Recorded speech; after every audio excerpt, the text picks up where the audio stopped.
Pensée numéro 352, les journalistes. Vous lirez cela dans Pensée accouchée de la prison d'Occident, un livre que j'ai écrit en prison avec quelques autres, 5 autres. Voilà, un livre assez épais, comme vous pouvez voir, c'est quand même assez considérable. Donc vous avez beaucoup à lire, vous ne serez pas volé, vous voyez. C'est un très gros texte. Voilà, mais très sympa, il y a beaucoup de choses là-dedans. C'est assez nourri. Qu'est-ce qu'un journaliste? Un être incompréhensible. Y a-t-il dans la nature une créature qui puisse lui être comparée? Je ne crois pas. De quel principe du vivant est-il l'émanation? On l'ignore. Si l'on a pu dire que la guerre était une chose trop sérieuse pour la confier aux militaires, il faut dire bien plus que l'information est une chose trop sérieuse pour la confier aux journalistes. D'ailleurs, le journaliste ignore ce qu'est l'information. Je ne parlerai pas ici bien sûr de cette sorte de journaliste dont j'accepte des gens comme AB, MB et les quelques autres qui ont eu le scrupule de m'interviewer et de maintenir une déontologie professionnelle.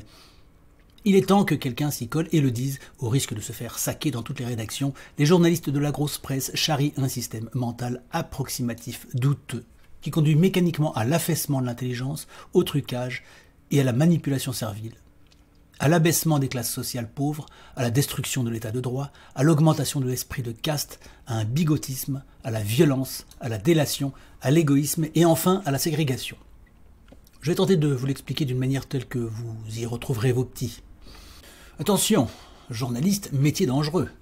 C'est au nom de la liberté de la presse, qui est l'une des plus admirables tartufferies de la modernité, que cette profession s'aborde tout ce qui constitue un tant soit peu une liberté, et en outre, sa propre emprise sur la population, ce qui est sa seule réussite. C'est assez abracadabrant pour finir. Mais c'est aussi admirable car lorsqu'un système s'aborde systématiquement lui-même, il manifeste l'un des principes magnifiques du bout du cycle de la civilisation. Il y a en réalité d'un côté de vrais journalistes, une douzaine, et de l'autre tout le reste.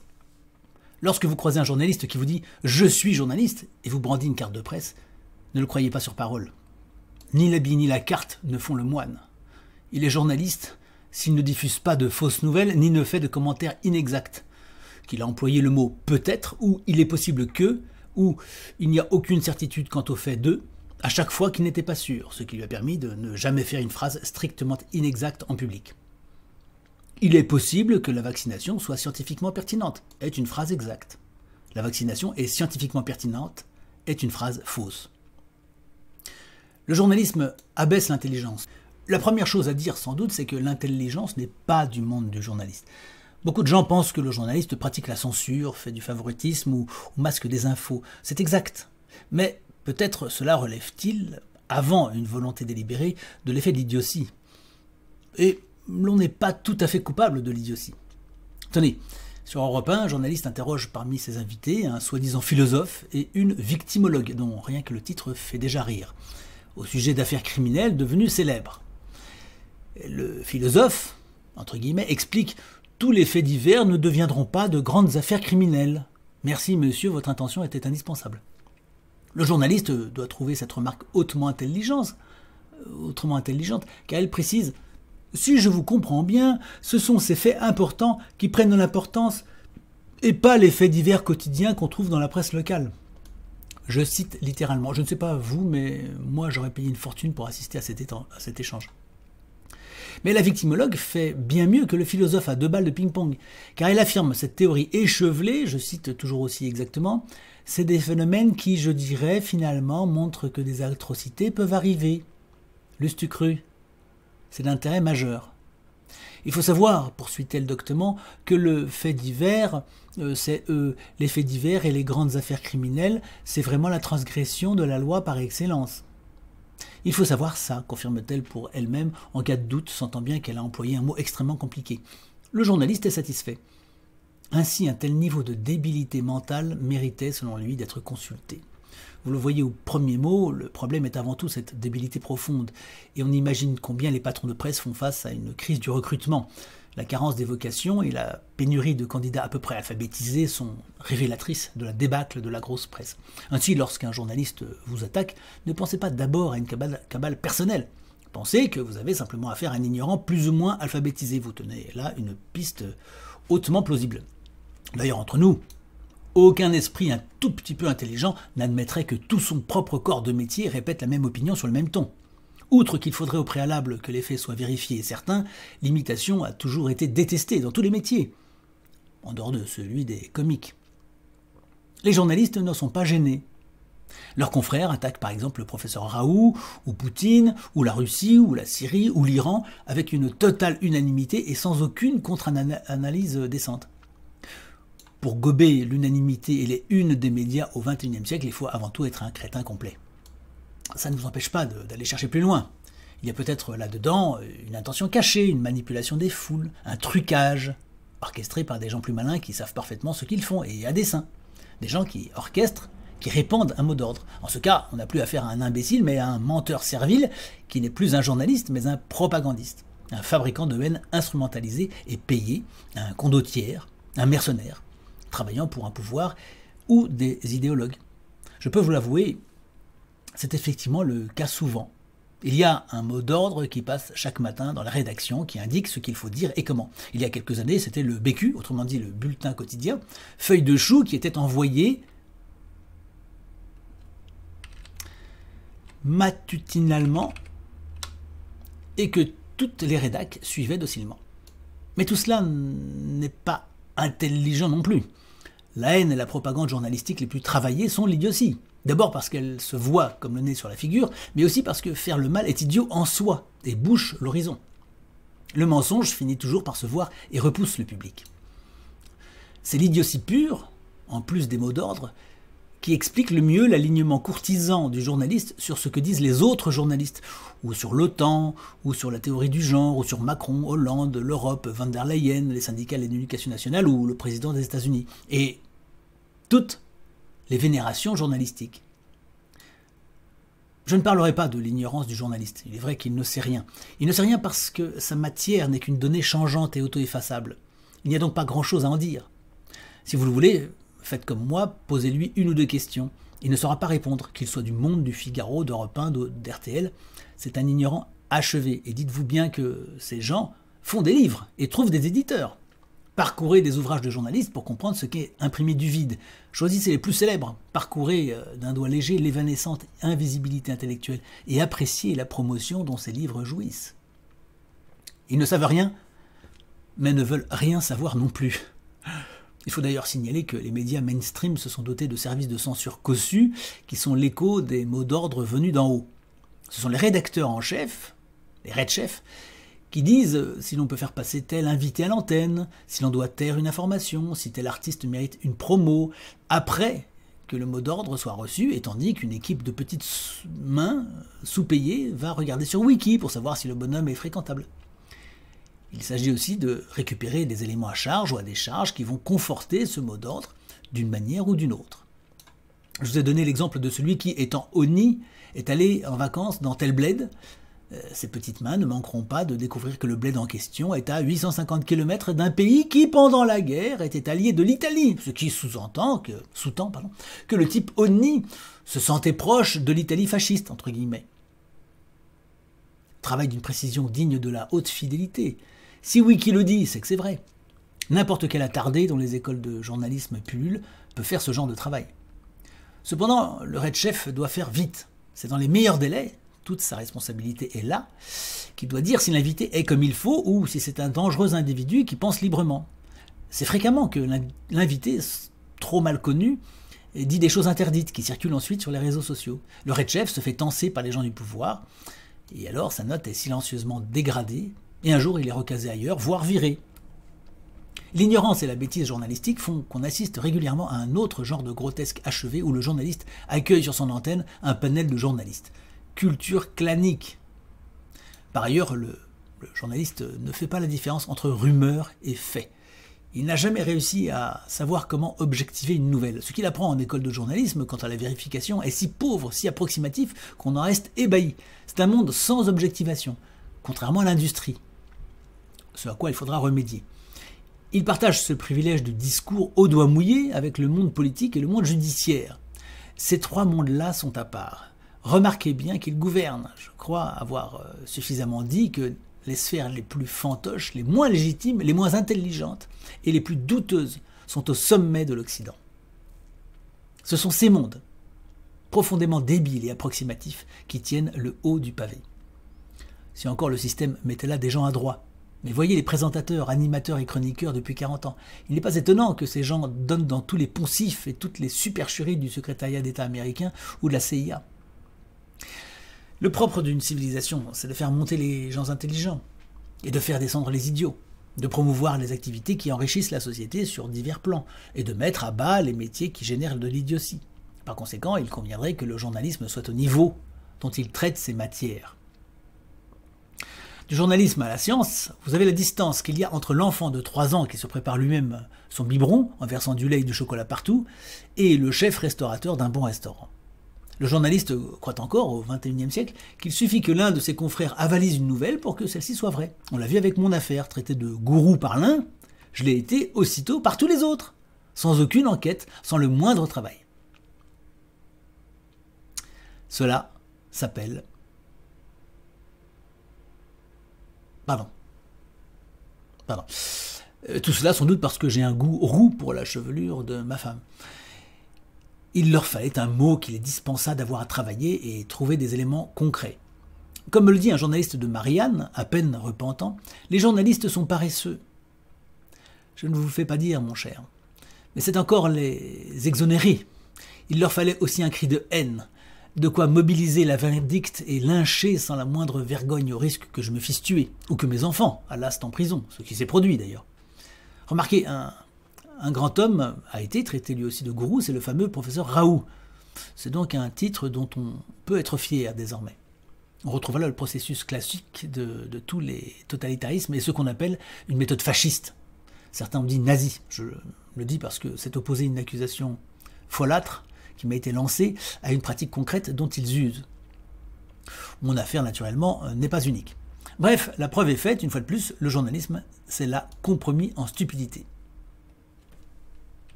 Le journalisme abaisse et humilie les classes sociales pauvres. De là, les gens les moins instruits, à savoir les classes sociales pauvres, sont trompés et en pâtissent. Qui croit la presse? Les gens peu instruits. Et ces gens se retrouvent tous les jours regardés du haut par des cadres qui sont au courant, eux, et qui ne tiennent guère à voir monter des gens ignorants. Parfois, ils ont la chance qu'on leur fasse la remarque. Tu n'es donc pas au courant que c'est bidon, faux, caduc? Va lire tel article sur le net, tu sauras tout. Et comme les articles sur le net ne sont pas plus mal faits que ceux de la grosse presse, les gens se détournent des bobards payants pour épouser, au pire des bobards gratuits, au mieux des articles sérieux. Depuis que je suis en prison, car j'ai écrit ces lignes en prison, c'est extraordinaire comme le sentiment d'être désinformé donne soif de vérité. Comme je ressens l'enfermement de ces petites logiques franco-franchouillardes de la presse, identiques à ce qu'elles sont depuis que je l'ai consultée il y a si longtemps. Je dis ça parce que, en fait, en prison, vous avez une télévision, donc vous pouvez regarder les journaux télévisés, ce que je n'avais pas fait depuis des décennies. Et je me suis aperçu que c'était toujours les mêmes logiques, les mêmes personnes souvent, le même ton et la même malhonnêteté. Ça pue la censure à plein nez, la langue de bois, on lit entre les lignes. Pourquoi continue-t-on à lire cette presse? Par habitude. Le monde se maintient grâce au progrès d'Alzheimer et de la solitude des vieillards. J'ai reçu un message, un seul, de quelqu'un qui ne sait strictement rien de moi et qui m'a insulté de nazi. Babillage qui vient de ses rangs. Les pauvres d'esprit sont les premières victimes d'un interdit mental. La voie à une élévation intellectuelle leur est coupée. C'est ainsi que les journalistes détruisent l'intelligence populaire et se fauchent l'herbe sous le pied. Ils rendent leur propre public chaque jour plus idiot. On a vu ce processus en Union soviétique. Tout ce qui était du parti s'effondrait lentement. On en est arrivé au point où tout ce qui était intelligent lui était opposé. C'est ce qui est en train de se passer lentement en France, entre guillemets. Je reviendrai sur l'effet du journaliste auprès des pauvres plus bas. En attendant ce processus mental, le journaliste l'infuse partout, jusque dans les entrailles de l'État. Le journalisme détruit l'État de droit. Un journaliste demande à un citoyen, face à la crise, si vous aviez le ministre devant vous, qu'est-ce que vous lui diriez? Ainsi, le citoyen, pourtant réputé souverain selon la Constitution, devrait quémander auprès du politique. Vous voyez la logique. Mais où est la Constitution? Car ce devrait être le contraire, c'est au ministre à demander aux citoyens « Que puis-je faire pour vous ?» Journalistes, politiques, magistrats, si vous n'aimez pas la Constitution, foutez le camp. Quittez le pays. Je l'ai bien quitté, moi. Qu'est-ce que c'est que cette manière de demander aux citoyens de suggérer d'aller mendier quelque chose au ministre, comme si celui-ci était légalement le maître, dispensateur de prébendes et de cadeaux? Vous voyez par là combien cette espèce de gens est entièrement vouée à la subordination et à la courtisanerie. Je reviens d'ailleurs dans un instant. Le même journaliste réitère un quart d'heure plus tard. « Docteur, si vous aviez le président Macron devant vous, qu'est-ce que vous lui demanderiez ?» C'est effrayant. Voilà un journaliste qui vous fait comprendre qu'il faut aller demander faveurs et grâces. À qui? Un individu qui est légalement supposé être le serviteur ultime, le plus au service de la communauté nationale. Ce journaliste fait comme si ce président était le roi. L'inversion est achevée. Et même augmentée, parce que s'il y avait jadis un roi, il y avait au-dessus de lui une puissance, Dieu, dont le roi n'était que le lieutenant. Tandis que là, il n'y a rien, le nouveau monarque règne au sommet, c'est-à-dire qu'il a la figure de tyran, en tout cas dans l'espace politique français, parce que bien évidemment, c'est le domestique de puissance étrangère, internationale, internationaliste d'ailleurs. De plus, croyez-le bien, le roi n'était pas idolâtré d'un aussi grand nombre de gens. Louis XIV était peut-être entouré de 200 personnes, d'ailleurs, d'un excellent niveau moyen, quoique courtisan. La cour, était beaucoup plus réduite qu'aujourd'hui. Dès qu'on s'éloignait de la cour, le reste du pays ne s'occupait pas de ce monde à part et tournait ses regards vers le travail quotidien. Tandis qu'aujourd'hui, ce sont toutes les administrations, tous les journalistes, les régions, les mairies, les départements, les services de la francophonie, de l'Europe, de la dette, des banques, des impôts, de l'action sociale, un monde énorme, des millions de personnes obnubilées dont l'attention est captée, qui ressasse cette vénération à longueur d'antenne, de billets, de tribunes, de circulaires, de scandales et de calamités. Ce monarchisme dévoyé est bien plus palpable aujourd'hui que l'autre, légitime. Les populations jadis ignoraient si bien et si sagement qui était leur roi qu'elles pensaient encore que Henri IV régnait 20 ans après sa mort. On a sous les yeux un journaliste qui est un courtisan dans l'âme. Ils le sont presque tous, ils sont obsédés par l'homme politique et les élections. Il n'y a que ça, les élections, les partis, les déclarations de tel ou tel, les bruits du Parlement, la querelle incessante. Ils sont fascinés, bipolarisés, obséquieux. Le politique est leur phare, leur idole, leur boussole.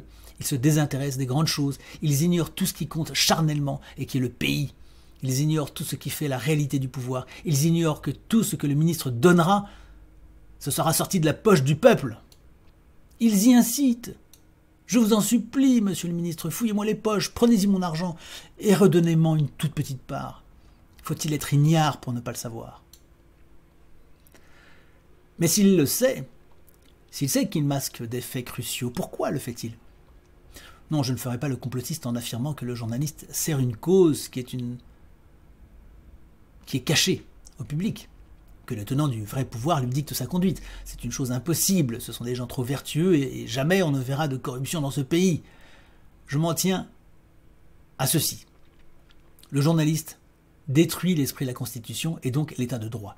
Il y a grandement contribué de 1000 manières, dont celle-ci. Qu'il me pose la question, si vous aviez le ministre devant vous, qu'est-ce que vous lui diriez? Mais je lui répondrais rien, car je n'ai rien à demander à ces gens, c'est légalement à eux de me demander, monsieur, que pouvons-nous faire pour vous? À la rigueur, je consentirais à dire à ce ministre sous vos yeux ébahis, mais monsieur, rendez l'argent et démissionnez. Faites en sorte que votre caste soit diminuée autant que possible, cela allégera l'impôt. Reculez, abandonnez ces pouvoirs que vous êtes arrogés en privant le peuple. Vous pullulez, on se passera de vous aisément, on n'a pas besoin de vous en réalité. Nous pouvons parfaitement, comme d'autres peuples, être en bonne santé sans ministre de la Santé, être des femmes sans ministre des Femmes, être riches sans ministre de l'Économie, être divers sans ministre de la Diversité, passer un coup de fil sans ministre des Télécommunications, et même être au chômage sans ministre du Plein Emploi qui, il est vrai, est champion en matière de chômage, comme son titre ne l'indique pas. Au temps de Colbert, il n'y avait presque aucun politique, presque aucun ministre, aucune rédaction de journal, pratiquement pas de loi, même pas de constitution, et tout était plus simple, plus libre, plus serein, plus pacifique. Dans une automobile, vous n'êtes que le rétroviseur et la jauge d'essence, et ça vous paraît digne de toutes les vénérations. Le peuple, lui, est le moteur, les roues, le carburant, le châssis, l'habitacle, la carrosserie, et tout ce qui fait essentiellement une voiture. Un mouvement, une puissance, un élan, une énergie, une tenue de route. Vous, tout ce qui est institution et palais, tout ce que vous considérez avec des yeux admiratifs comme votre univers indépassable, vous le faites passer avant le reste. Mais c'est le reste qui compte, spécialement le peuple, qui est le propriétaire, à qui vous ne payez pas les loyers. Tous les pays puissants sont des peuples d'abord, des institutions ensuite. Le malheur est que le peuple finit par voir comme vous et attend vénalement de vos palabres vaines. Nous vous donnons congé, monsieur, dissolvez avant de partir, supprimez cette dizaine de ministères inutiles, nous ne nous emporterons que mieux. Ou continuez à vous agiter, vos méfaits réussiront mieux encore cette dissolution qui sera la grande libération. Si vous avez un peu de dignité et de volition individuelle, mais vous n'en avez pas, quittez les lieux et laissez-les propres, dissolvez les millions de lois, les millions d'institutions que nous payons des fortunes, reculez dans l'ombre avec les dettes que vous nous avez fait contracter, faites-vous petit, cessez d'être partout et surtout, surtout de grâce, cessez de croire que vous pouvez quoi que ce soit pour nous. Voilà ce que je dirais au ministre. Le journalisme, bigotisme, conservatisme soviétique, morale groupusculaire. Morale groupusculaire, passons là-dessus rapidement, tout a été dit. C'est la morale à la Libé, c'est 68 arts. C'est la morale des enfants trop gâtés, c'est bien sûr aussi le laïcardisme, la haine bas du front de gauche, avec le discours de la subversion conservatrice. C'est un entre-soi à forte odeur de naphtaline. Mais cette prose a été très utile à la vraie France, parce qu'elle a permis à 3 générations de consolider ses convictions et s'aguerrir. Exactement comme les antibiotiques ont favorisé l'émergence d'une biologie résistante. Les mêmes sujets qui reviennent chaque année. Les fusillades à Marseille, dont les journalistes parlent avec délectation, sont réduits aux faits divers, puisqu'ils refusent de remonter aux causes. Il en est de même de nombreux autres faits. Ils sont faits divertis, si je puis dire. Le fait divertissement est un maquillage des faits qui, sans cela, pourraient devenir sérieux si on disait les choses. Par exemple que l'affaire Palmade, c'est la drogue et les filières internationales des stupéfiants, notamment soutenues par des services tels que la Food and Drug Administration, la FDA américaine, mais aussi la décadence des fausses élites et le vice, le traitement de faveur des célébrités devant la justice. L'intoxication alimentaire, c'est la grosse malbouffe industrielle et les saletés de conservateurs, antibiotiques, colorants, etc. Le manque de médecins dans les campagnes, c'est le peu d'attrait du métier, la réglementation et les contraintes sociales. Les sujets en réalité ne sont pas traités et le jour où ils le seront, le public tombera de haut, il se ruera sur cette nouvelle liberté. Remonter en amont, c'est réservé au journalisme d'investigation, entre guillemets, ce qui sous-entend que le journalisme standard n'investigue pas. Cela dit, on l'avait remarqué. Mais il n'y a pas que du fait divers, il y a aussi de la subversion morale qui est le pendant de la morale soviétique. Il y a un syndrome dans le fait de poursuivre encore ses ennemis 50 ans après les avoir exterminés.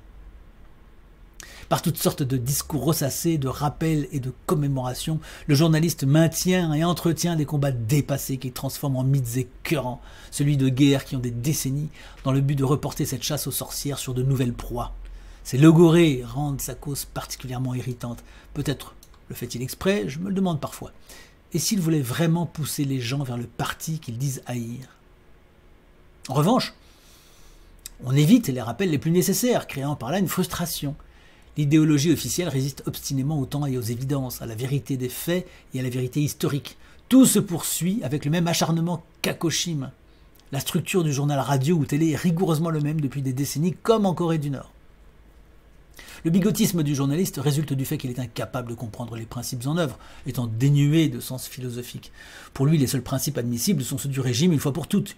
Il n'est pas question d'y réfléchir davantage. Une fois cela acquis, la boussole est l'actualité. Interprété exclusivement sous ce prisme, il n'est donc aucun besoin de tisser des liens de cause à effet. Cela, il le délègue au journalisme d'investigation, donc certainement plus intelligent et cultivé, quoique lui-même entièrement acquis au fondamentalisme du régime. Cette dernière activité demande plus de travail, engendre du risque, est moins visible et fait donc moins d'argent, conjonction qui explique que les journalistes y aillent beaucoup moins. Pas fou. Le bigotisme consiste à dire « c'est écrit dans tel texte, donc c'est vrai », sans comprendre le sens, sans être capable de justifier le sens, et donc sans philosophie ni métaphysique. On peut résumer la pensée officielle en une phrase « Nous ne vous demandons pas si la chose est raisonnable, logique ou même intéressante. Nous vous demandons de croire que ce que nous disons, car telle est la loi aujourd'hui, nous vous demandons de croire ce que nous disons, car telle est la loi aujourd'hui. La question n'est pas de savoir si c'est objectif ou cohérent, ni même raisonnable. C'est une religion, si vous voulez. Si vous ne comprenez pas, si vous ne respectez pas cette religion, nous vous y contraindrons, d'une manière ou d'une autre. Jusqu'ici, nous répétons, afin de convaincre la masse. Ensuite, d'autres que nous feront des lois. Le journalisme est bien sûr la voie privilégiée du radicalisme par deux voies, l'adoption de ces certitudes et leur rejet. Car le journalisme agace beaucoup et savamment. Il n'est donc pas étonnant que certains esprits fragiles se laissent emporter à vouloir venger la masse de mensonges et de pression mentale. Certains sont déstructurés par ce flot de mensonges. Pas d'accent avant le S. Les journalistes de la grosse presse, bigots en diable, sont des radicaux de la bien-pensance. Distinguer les journalistes. Il y a les bons, disons ceux qui font leur travail normalement, qui font leur travail comme l'égoutier fait son travail, sans que cela mérite d'éloges particuliers, mais qui du moins peuvent être loués pour leur originalité dans un tel contexte.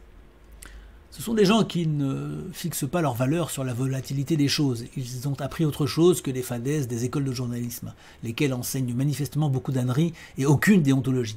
Ce sont donc des esprits qui ont acquis un sens critique. Ils ne se heurteront jamais à la pensée dominante parce qu'ils sont trop imbibés, mais ils dénonceront des faits généralement à la marge. Par exemple, ils ne diront jamais que le vaccin tue, ce qui arrive tout de même, mais qu'il n'est peut-être pas raisonnable d'en administrer 5 rappels en 2 ans.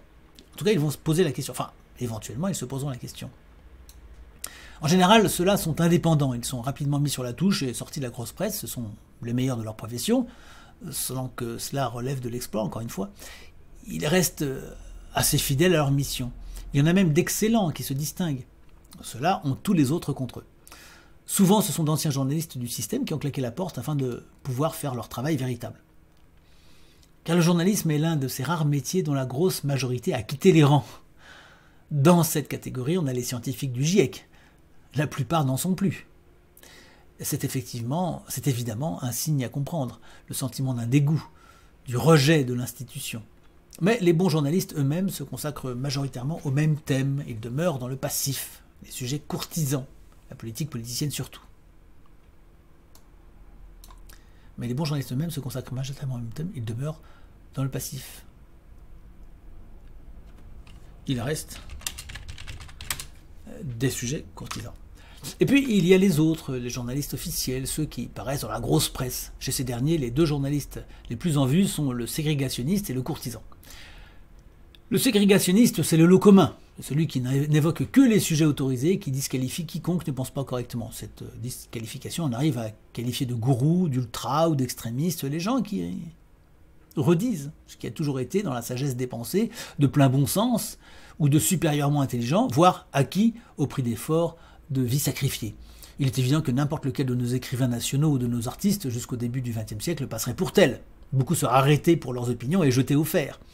Les gens du système ne réalisent pas le moins du monde que, selon leur logique, non seulement Maurras, Brasiliac ou Rebattet, mais aussi Villon, Ronsard, Du Bellay, Hugo, Apollinaire, Verlaine, Baudelaire, Rimbaud, Mallarmé, Flaubert, Zola, Stendhal, Balzac, Prévert et tous les autres, à peu d'exceptions près, iraient en prison. Avec ces gens de la grosse presse et ces magistrats sous les huées des politiciens actuels, la crème de la pensée française aurait un casier judiciaire et de graves ennuis. Hélas, personne ne s'est encore chargé de le dire publiquement, ce que je fais donc. Reste à savoir qui est l'intrus. À votre avis, nos poètes ou la clique?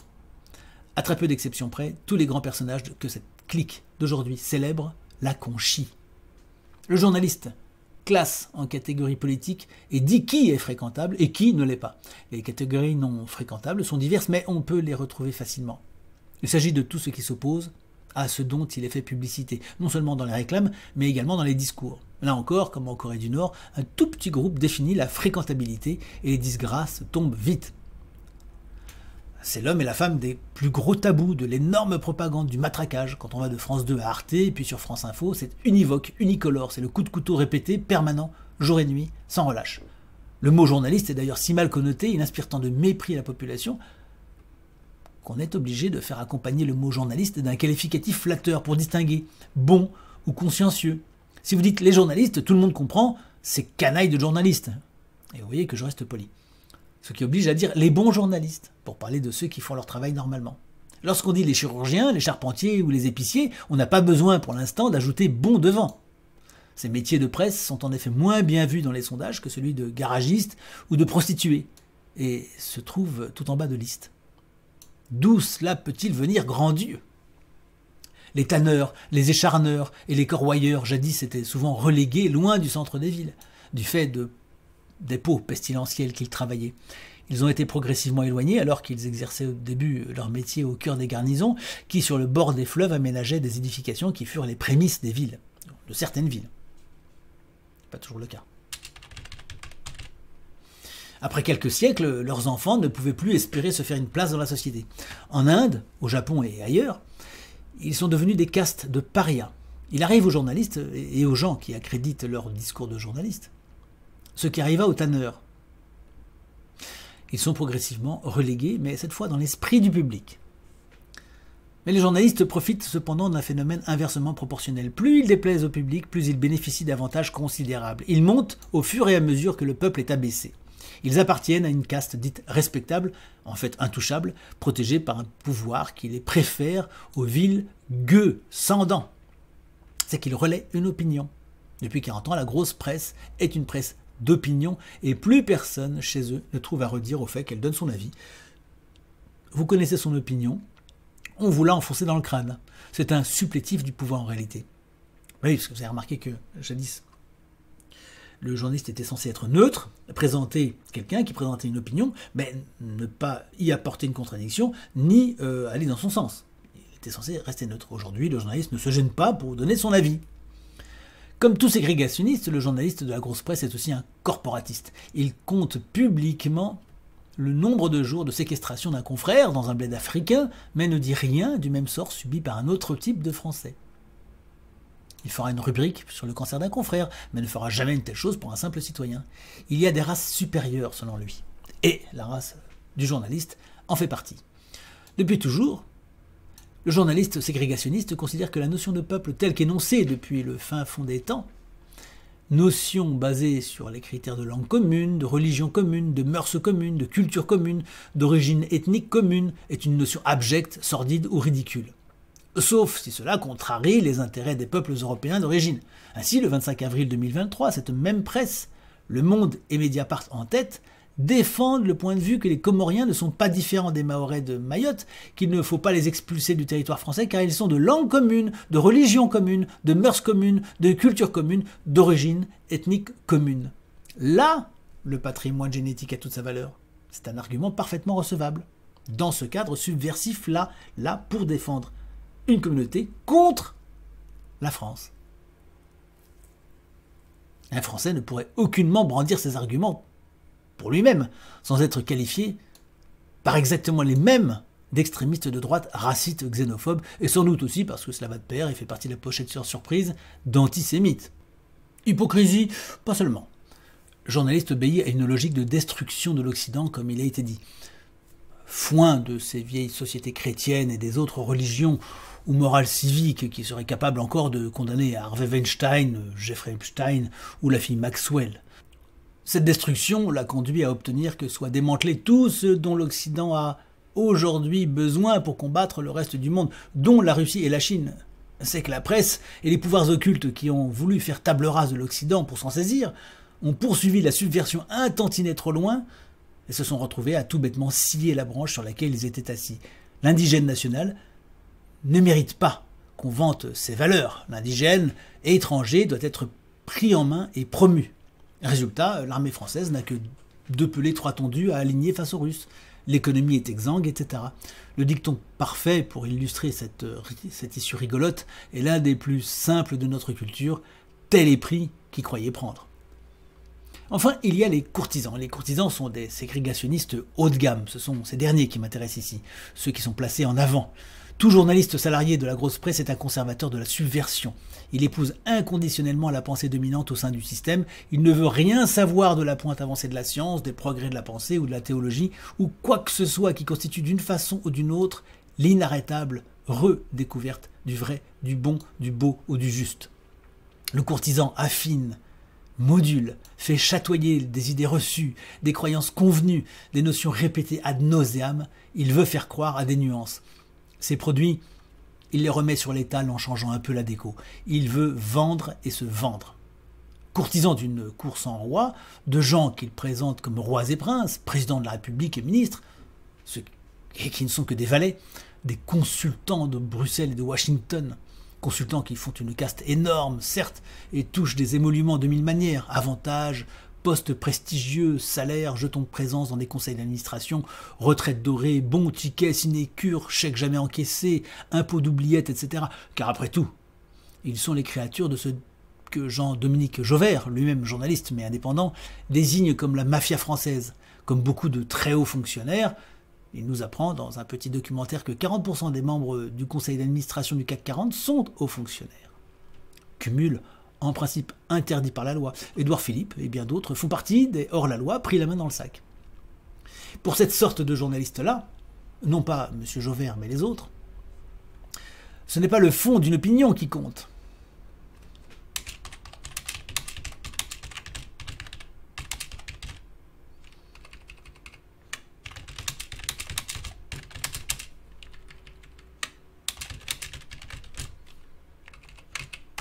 Ce n'est pas le fond d'une opinion qui compte, mais qui l'exprime. Si demain un Premier ministre exprimait telles opinions, le journaliste les considérerait a priori comme respectables. Il l'opinerait du sous-chef, ce que nous avons déjà dit. Le journaliste de la Cour est un cas un peu privilégié, car tout le monde n'accède pas à ce titre. Il faut avoir conquis le droit de se faire déshonorer. On veut monter dans la hiérarchie après ceux qui ont plus vite avalé que soi-même. La cote se mesure à la déglutition. Autrefois on disait poliment avaler des couleuvres. Le peuple est le sujet le plus éloigné de ce journaliste-là, même le climat est plus proche de lui. Le peuple n'est rien, il est loin, il n'a rien à apporter aux courtisans. Il ne mérite qu'un vague sentiment condescendant. C'est ce que vous voyez sur absolument tous les plateaux télé, dans toutes les rédactions radio. Il n'y a même pas de prudence. On prend les appels du populo, on laisse le misérable donner un ou deux avis, on le coupe et on en discute entre soi. Rentre chez toi, Pecno. On lisse le propos du bonhomme, on tempère, on soupèse. On vous a ouvert la gorge au milieu de la rue. Il ne faut pas tomber dans la paranoïa ni le racisme, c'est probablement un accident. Attendons de voir ce que dira le tribunal. Mais si un ministre se retrouve avec un doigt luxé, c'est l'emballement, le coupable est désigné, le procès fait la va-vite, les cordes appendues aux arbres et les lynchages effectués. On voit ça dans toutes les matinales, inutile de citer des exemples, elles sont toutes concernées. Ne valent que les grands seigneurs de la cour, et spécialement ceux qu'on y voit le plus. Le jour où un parent de la femme du président de la République est agressé, du fait évident que le président est haï, il faut se scandaliser sans un mais. Tous les journalistes tiennent absolument à ce qu'on condamne sans un seul autre mot. On n'a droit à aucun commentaire, aucun mais. C'est unanime. La famille de Kim Jong-il n'est pas mieux défendue. Des milliers de gens sont agressés tous les jours, les journalistes courtisans ne s'en émeuvent aucunement. Tandis que là, pour le parent de la femme du président, il faut marquer le pas, se couvrir de crêpe noire, faire la course au catastrophisme solennel. On a l'impression d'avoir affaire à d'anciens braqueurs de banque qui soupçonnent publiquement à la boulangère de tricher sur le rendu de la monnaie. Ils n'ont aucune pudeur. Arrivez-vous à imaginer les descendants des talibans dans 200 ans faire ce genre d'entrechat outré et lever le petit doigt d'un air horrifié? Non. Eh bien eux, les défenseurs des décapiteurs de 1792, si. Un maire démissionne du fait d'actions criminelles de protestataires très excessifs. Un sénateur, soutenu par la Horde, déclare « La loi et la démocratie cèdent devant la violence et la haine ». Je lui réponds « Le discernement et la paix sociale cèdent devant le caporalisme d'État ». Le bigotisme prima de la quantité. Mais analysons l'esprit de ces courtisans. Entre les journalistes indépendants et les journalistes de la grosse presse subventionnée, il y a la distinction qui sépare la qualité de la quantité. Les subventionnés privilègent la quantité, alors que les bons journalistes privilégient la qualité. Ce sont deux mondes totalement différents et étrangers. Il n'est pas question de vérité dans un papier de subventionné. Il n'est question que de mettre en mots corrects des faits bruts soigneusement sélectionnés. Qualité et quantité. C'est une question immense que celle-ci, qui ne se résout pas en deux mots. L'histoire des sciences nous montre une permanente lutte entre quantité et qualité. Une découverte remarquable au milieu des opinions et des académismes par exemple. En principe, mieux vaut la qualité que la quantité. Ce n'est pas ce que font les journalistes courtisans. Avec eux, on prouve que 30 mauvais chars d'assaut font mieux qu'un seul excellent. C'est d'ailleurs une leçon que Vladimir a bien intégrée. La courtisanerie relève d'un principe quantitatif. D'abord, de toute petite quantité de travail, car ce sont des oisifs. Ce sont les petits messieurs dont parlait Louis Collet. Mais à côté de cela, des espoirs de gros gains, d'autant plus volumineux que l'effort investi sera réduit. Peu de travail, car ils ont éliminé 99% des faits, ils n'ont gardé que ce que veut la cour. On ne débarque pas à la cour avec de grosses charrettes, ce serait vulgaire. On vient avec de menus cassettes, cachant de grands secrets, du moins vendus pour tels. Les ferrets de la reine, pas les 100 tonnes de patates détournées de la halle au grain. De toutes petites choses que l'on dit précieuses, emballées dans des coffrets énormes, pour les monnayer au plus cher. On parle de marges fabuleuses dans le monde des stupéfiants, jusqu'à 800%. Mais à côté des marges que font les journalistes, c'est peu de choses. Pour un papier écrit avec un bout de crayon, des pages d'annonceurs, à 100 000 € le spot publicitaire, c'est 8000%. Et puis, à force de petits papiers bien comme il faut, un jour peut-être des titres, des postes de directeur de l'info, des prébendes à vie, des légions de serviteurs, des honneurs, des droits d'aller baisouiller les pieds du président. Des freluquets incultes deviennent patrons de chaîne. Mais, disais-je, on pouvait penser que les courtisans privilégiaient la qualité, celle des personnes. La qualité de ministre, par exemple. En fait, c'est pas la qualité des personnes, c'est la qualité du titre des personnes. La qualité de leur titre et de leur position sociale. La qualité dont il est question ici n'en est pas une. Le titre de ces personnes est non le reflet d'une valeur intrinsèque, mais une somme de respectabilité et de visibilité. C'est-à-dire une quantité, en réalité. Il y a des qualités qui sont des quantités. Ce crédit leur est alloué par la masse de courtisans, notamment par leurs collègues journalistes. La considération du confrère journaliste pèse plus que la considération populaire. Le peuple bénéficie d'un respect, c'est vrai, mais uniquement en proportion de ce qu'il fait masse et consomme. Le peuple est un récepteur, et c'est déjà beaucoup lui accorder. C'est lui qui achète et qui fait donc une part de la puissance des maîtres. Le peuple est un apanage, un fief, c'est en cela qu'il est respectable. Mais pour cela seul, le peuple n'a pas de crédit moral ou intellectuel. Il ressent éventuellement. Cela s'appelle la démocratie, souvenez-vous. Le crédit selon le courtisan. Pour le journaliste, une chose n'a de vraie grande valeur qu'en vertu de la masse de crédit que les milieux autorisés lui confèrent. Les milieux autorisés peuvent varier saisonnièrement. Lorsqu'il y a des grèves, ce sont les syndicalistes par exemple. En campagne électorale, ce sont les candidats et leurs supporters. La cour est mouvante, elle l'a d'ailleurs toujours été. Lorsqu'il est question de réchauffement, c'est le GIEC, ou le ministre de l'écologie, ou un expert sorti d'un bureau patenté. Il faut que ce soit tamponné, paraffé, que ça porte un sigle, une Marianne. Sans quoi vous ferez Tintin.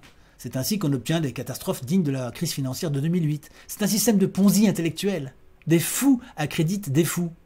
La qualité, ma foi, c'est pour ces gens un monde trop éloigné pour y faire le moindre pas. Il appartient à ceux qui ont le droit de s'y ébattre, ce qui n'est pas le cas du journaliste. Le journaliste de la grosse presse ne sort pas de la quantité. Lorsque la quantité tente de juger la qualité, étant inapte à le faire, elle se conforme toujours à des boussoles, telles la notoriété. Qui êtes-vous pour dire ce que vous dites ? Dit le journaliste, incapable de déterminer si ce qui est dit vaut ou pas. Un quidam dit « L'éolien est voué à être très mal vu dans les 10 prochaines années ». Aussitôt le journaliste, intéressant, « Qui êtes-vous pour dire ce que vous dites ?» Le quidam, je suis le Premier ministre et je sors d'une réunion avec le patron d'EDF et de la Commission européenne qui confirme l'hydrogène va bouleverser la donne. Le journaliste bigre, je note donc que l'éolien sera mal vu dans les 10 prochaines années. Très bon titre. Supposez maintenant un autre quidam. L'éolien est voué à être très mal vu dans les 10 prochaines années. Le journaliste, qui êtes-vous pour dire ce que vous dites ? Le quidam, je suis un chercheur indépendant, mais je peux vous dire une chose, l'hydrogène va bouleverser la donne. Le journaliste, que pense le gouvernement français de votre conclusion ? Le quidam, il ne m'a jamais répondu. Le journaliste, depuis quand avez-vous commencé à adopter des théories complotistes ? 2 ans plus tard, l'hydrogène est porté par tout le monde et le journalisme ne parle plus de complotisme, il a tourné kazakh. On peut supposer cette autre conversation. C'est un spectacle très drôle. Qui êtes-vous ? Je suis le patron des programmes de divertissement de Canal+. En effet, c'est très très drôle, ça va cartonner. Ainsi, la valeur d'une chose, pour le journaliste courtisan, relève de l'argument d'autorité, de l'émetteur. On pourrait calculer les taux de crédibilité en attribuant des cotes à chaque émetteur d'un avis et l'institution qu'il représente. On aurait une idée assez précise du crédit que le journaliste attribue à chacun. Pourquoi aime-t-il Léonard de Vinci ? Parce que c'est un grand, mais en quoi est-il grand ? Ils n'en savent rien. Posez-leur la question. Ils ont en tête Mona Lisa, quelques croquis. Ils vous diront qu'il a inventé des choses. Parfois même, ils vous diront lesquelles. Du moins une ou deux. Ils confondront avec Archimède, mais peu importe. Ils vous restitueront quelque chose qui est de notoriété publique. Ce qui rejoint le bigotisme dont je parlais plus haut. Bref, ils ne savent absolument pas pourquoi Léonard a pu avoir du génie. Léonard est une sorte de dieu. Voyez-vous le ressort du vieux paganisme ? En quoi fut-il grand ? Ils l'ignorent parce qu'ils ignorent ce qui peut être grand ou non. Ce n'est à leurs yeux qu'une question de notoriété. Ils sont incapables de vous dire quand et où Léonard fut complètement à côté de la plaque, avec des dessins ridicules. Et il y en a pourtant. Mozart, pour eux, est bon en bloc. Pasteur est un grand découvreur en bloc. Le président de la République est respectable en bloc, et ainsi de suite. Ils ne savent rien parce qu'ils ne savent pas évaluer la qualité. Ce sont les maquignons de l'information qui évaluent des quantités. Tout ce qu'ils savent, c'est que certains noms bénéficient d'une réputation. Pour eux, la masse de ce qui fait autorité fixe la valeur de la masse du crédit. Si vous obtenez l'Oscar du meilleur acteur, même si vous êtes un tocard, vous êtes le meilleur acteur pour le journaliste. Ça ne se discute pas. C'est donc très facile de les abuser. Il suffit d'être élu ou nominé ou primé. Avec un peu d'argent, vous avez vite fait de vous hisser au sommet. À Kaboul, si le patron des talibans a dit qu'une chose est admirable, elle l'est pour tous les sous-chefs talibans, ça ne se discute pas. C'est là une seule et même humanité qui est l'inépuisable basse-cour. Moyennant quoi, dans l'ombre, beaucoup d'acteurs oscarisés ne se font aucune illusion et finissent mal entre un plan, liposuction, alcool et amphétamine. Bref, avec le journalisme, la quantité évalue des quantités. La valeur d'une masse de respectabilité de l'objet évalué en fonction d'une masse de respectabilité des observateurs. La quantité évalue des quantités. Elle ne peut pas évaluer des qualités. Mais que se passe-t-il lorsque la chose jugée n'a aucune valeur intrinsèque? Lorsque n'a de valeur que la masse de crédit qu'on lui confère? C'est exactement comme le dollar. Cela relève de la confiance. Tant que l'illusion dure, ça tient. Quand un film oscarisé est un navet, qu'un discours de ministre est d'une affligeante crétinerie, qu'un président raconte des fadaises, il se passe exactement ce qui se passe quand on jette des déchets dans la basse-cour. Tous les animaux accourent. Le président a fait un discours. Le journaliste avale, sans remise en cause. À peine une admiration mitigée, une nuance dans l'approbation, une coloration subtile dans la considération la plus acquise. Si la pitance n'est pas bonne aujourd'hui, elle sera bonne demain. C'est de ce côté-ci, de toute façon, que vient la pitance. Alors ne mégotons pas. Ou alors mégotons, mais seulement le jour où la référence est sur le point de basculer. Car il y a un principe, lorsque la quantité juge la quantité, elle est toujours à la fois servile et versatile. Servile à cause de ce que j'ai déjà dit. Versatile parce que l'objet de la respectabilité varie et même pourrait chuter. Il faudrait alors vénérer quelqu'un d'autre, prendre d'autres références. Et c'est d'ailleurs là un moment crucial. Celui où se déterminent ceux qui ont le meilleur flair, ceux qui devinent, celui qui sera le nouveau maître. On voit ça dans les chenils. C'est l'intangible principe, le courtisan survit dans la course à la référence. S'il reste sagement dans la grosse presse, le journaliste ne sera jamais complètement rejeté. On lui trouvera toujours quelque chose, même s'il n'a reconnu le nouveau maître qu'avec du retard, puisqu'il a fini par trouver le bon chemin. Prenez les porcelets. Si vous les mélangez, chacun retrouve tôt ou tard la mamelle qui est la sienne. Bon, je résume. La visibilité chez les journalistes obéit à un principe quantitatif, quelle que soit la qualité intrinsèque de la chose ou de la personne jugée. Il se fie à la visibilité selon les autres journalistes, c'est-à-dire qu'ils se convainquent les uns les autres. Ils vont au pied d'une personnalité parce que d'autres y sont avant eux, et ils lapident cette personnalité aussitôt que les autres commencent à la lapider. Des courtisans. Les courtisans sont l'émanation dans le monde humain du principe grégaire inscrit dans la loi naturelle. Dans la nature, il y a des manifestations de ce principe. La meute, la bande de singes, de hyènes. On y va si les autres y vont, parce qu'on veut en croquer. On s'éloigne dès lors que les autres s'éloignent, pour ne pas s'exposer seul dans les parages. Pour cette sorte de journalisme, ou de journaliste, si un président de la République dit qu'il y a un réchauffement climatique, cela vaut. Le climat fout le camp est un propos vieux comme la culture agraire. Lorsque Mme Michu le disait, on souriait. Mais lorsque le président le dit, les journalistes sont tout oui, les yeux écarquillés, comme si c'était le premier à le dire. Un propos prononcé par un personnage ayant titre a une valeur en soi, et peu importe s'il est absurde ou carrément erroné. Il faut noter ce fait que jadis, le roi avait voulu une cour pour avoir sous la main tous les puissants qui pouvaient menacer son règne. Aujourd'hui, les roitelets veulent une cour foisonnante pour qu'elle affermisse leur pouvoir. Il n'y a strictement aucun risque que ces courtisans-là se révoltent. Je fais une parenthèse, mais vous voyez la nuance qu'il y a entre la cour de jadis et la cour d'aujourd'hui. La cour de jadis, c'était pour ramener des gens qui étaient dangereux dans un giron et les maintenir. Des gens qui avaient des talents, des puissances, des capacités. On les diminuait. Aujourd'hui, on n'a pas besoin de diminuer, c'est une masse de journalistes qui sont complètement ineptes et de fonctionnaires, à foison, de personnel dans les régions, les départements, etc., dans les mairies. Vous avez toutes sortes de personnels qui sont totalement alignés, qui ne vont jamais bouger un doigt. Bon, toute cette masse-là, il ne s'agit pas de la diminuer pour qu'elle entre dans un giron, c'est de s'en servir pour qu'elle fasse le lit d'une puissance, d'un pouvoir. C'est ce qu'on appelle le clientélisme. Comparer les journalistes à des animaux pourrait paraître offensant, mais les animaux sont capables d'être assez fins Les corbeaux ont un certain sens. On a fait une expérience en faisant entrer une personne dans une tour pour tenter d'attraper le volatile qui avait fait son nid. L'oiseau s'enfuit et attend que la personne soit ressortie pour regagner ses pénates. Lorsque 2 personnes entraient dans la tour, le corbeau fuyait et, observant de loin, attendait que ces 2 personnes soient ressorties, surgissant de la porte au pied de la tour. Quand ce furent 3 personnes, de même le corbeau attendait, même si 2 seulement ressortaient. Jusqu'à ce nombre, il se montrait capable de savoir exactement combien de personnes étaient entrées et combien elles étaient ressorties. Combien ce nombre de 3. Voilà. Mais au-delà de 5 personnes, si l'une d'entre elles restait dans la tour, le corbeau ne savait plus et revenait se faire prendre en retournant au nid. Le corbeau ne parvient pas à distinguer 4 de 5 personnes. On a fait des observations semblables avec des chardonnerets.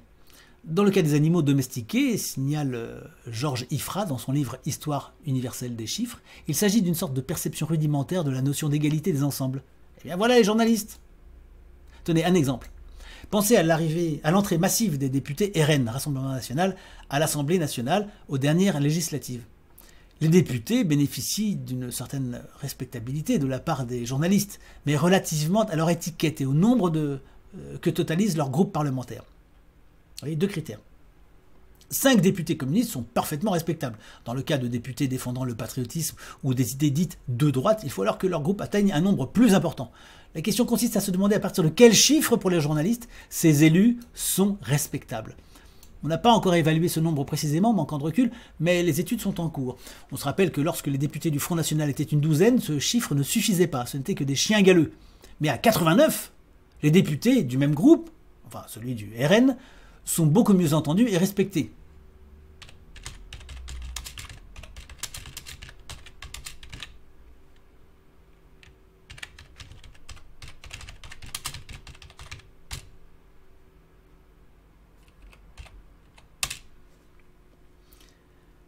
C'est donc entre 12 et 89 chiffres atteints par le Rassemblement national que les choses ont changé. Ça, je peux l'enlever. Je crois que les ethnologues chercheraient en vain le chiffre précis, ou même approchant. J'émets l'hypothèse que ce qui a marché, c'est l'effet coup de massue. C'est l'effet que ce groupe parlementaire passe de 0 à 89 qui a convaincu les journalistes. La prochaine fois, s'il passe à 150, cela ne modifiera probablement pas beaucoup la perception des médias. Il n'y aura pas de coup de massue. En revanche, s'ils obtiennent la majorité, là oui, cela frappera. On peut appeler ça l'effet de seuil, on peut appeler ça aussi le coup de gourdin ou le coup de pied aux fesses, qui fonctionne toujours avec les courtisans. Quand le RN aura la majorité, la bataille gauchiste des journalistes se dispersera de son propre fait. Cela se fera journaliste indépendant, et ce sera drôle. Ou ça sera recasé au Conseil économique et social, un fromage qui est fait pour ça.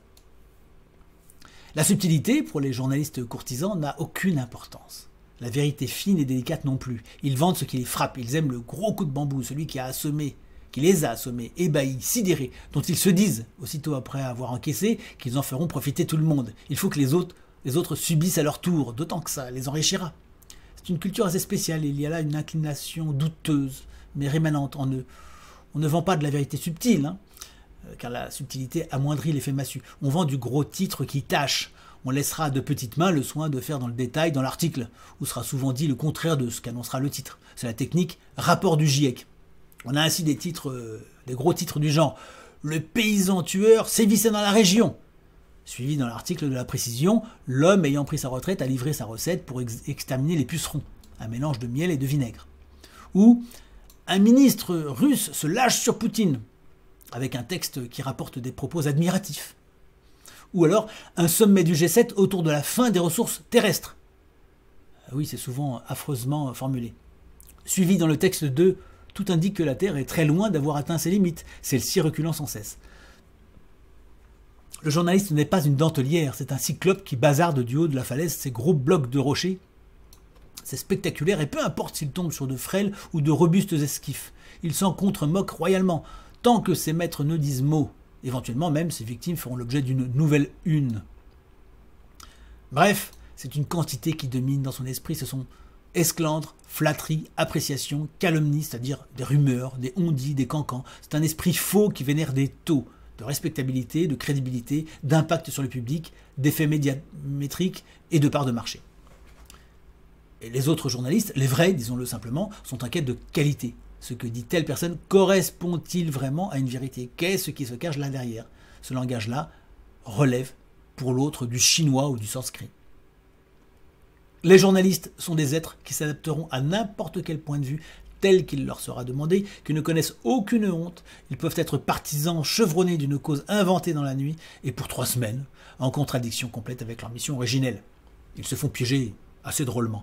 Par exemple, ils détestent les républicains américains et soutiennent systématiquement les démocrates. Ce sont des positions de principe qu'ils ne remettent jamais en cause. Ils adulent donc les démocrates américains. Cela dure 2 ans, ils leur cèdent pendant ce laps de temps des faveurs cruciales au détriment de la France et de l'Europe, et s'aperçoivent un tout petit peu au bout de ce délai qu'ils se sont fait gruger comme des gamins, que finalement, américains démocrates ou républicains, à l'extérieur, c'est bonnet blanc et blanc bonnet, et que même les républicains sont plutôt moins rapaces. Ce sont de ces gens qui, dans un autre registre, trouvent formidable Roger Waters et Pink Floyd, lesquels dénonçaient dans The Wall l'école uniformisatrice. Pourtant, ils sont des partisans inconditionnels de l'école publique obligatoire uniformisatrice. Contre l'école à la maison. Roger Waters était d'ailleurs considéré comme d'extrême droite et complotiste au moment du Covid. Les journalistes défendent aussi, chose amusante, la critique du gros argent, luxe qu'ils peuvent s'offrir vu les gros salaires qu'ils touchent, mais jamais bien sûr l'argent des patrons de presse milliardaires. Ce qui a conduit plusieurs industriels à acquérir des journaux. Ceci laisse entrevoir le petit jeu pervers qui consiste à attaquer des patrons qui ne sont pas investisseurs en médias, afin qu'ils le deviennent. La tactique de l'attaque du gros argent capitaliste est faite pour l'attirer. Pendant des décennies, les journalistes du système ont méprisé Taïwan et n'ont rien voulu savoir tant que l'île était vue plus ou moins comme une république droitière créée par Chiang Kai-shek, c'est-à-dire un État insignifiant, une île libre défendue par les affreux anticommunistes. Tout a changé lorsque la Chine a exprimé son intérêt pour la Russie. C'est alors, et alors seulement, que Taïwan est devenu un pays de liberté digne d'être évoqué. Jusque-là, toute la presse autorisée ne parlait à peine que de Taipei, la capitale, afin que le nom de Taïwan ne soit même pas prononcé. L'ambassadeur en témoigne. Je ne suis même pas ambassadeur. Il n'existe pas d'ambassadeur de Taïwan en France. Je n'ai le titre que de représentant de Taipei. Et oui, les rondes jambes adressées depuis Paris à la Chine communiste n'ont jamais cessé. Le pauvre Tibet, totalement abandonné, en sait quelque chose. Soudain, les États-Unis décident que Taïwan était un ami, et alors il faut se battre pour ces Chinois libres, penser que le communisme est critiquable, parce que la Chine est l'ami de la Russie, et considérer qu'elle peut être la prochaine cible du mondialisme pan-occidental. Et tout aussi soudainement, parce que ces deux pays ont été communistes, ils sont devenus entre-temps plus capitalistes que nous, il faut être anticommuniste. L'anticommunisme occidental officiel commence avec la guerre en Ukraine. Mais les journalistes français ont quand même du mal. Il n'est pas vraiment question de critiquer ouvertement le communisme. Qui n'a pas été de gauche dans la presse française? Défendre Taïwan, un État farouchement anticommuniste? En 2022, le documentaire Nous sommes Taïwan, diffusé sur Arte, que j'ai regardé, évoque la création de l'État chinois, baptisé République de Chine, où s'entassaient les réfugiés de la guerre civile, et le gouvernement nationaliste de Chiang, vaincu par Mao, lequel de son côté proclame la République populaire de Chine d'abominable mémoire. Le documentaire revient au vieux atavisme français, il ne dit pas un seul mot sur ce qui s'est passé en Chine communiste, pas un seul mot. Rien sur le plus grand génocide de tous les temps. Une prouesse là encore. En revanche, longue digression sur la répression taïwanaise contre les opposants, qui sans doute mérite d'être rappelée. Mais pourquoi seul? Chiang Kai-shek est appelé dictateur, despote, etc. C'est exactement ce que dit Pékin. Cependant, Taïwan étant crucial pour le contrôle de la mer de Chine, et tout ce qui se dit en Occident étant tenu en main par les services américains, on suggère plus ou moins que maintenant Taïwan doit être défendu.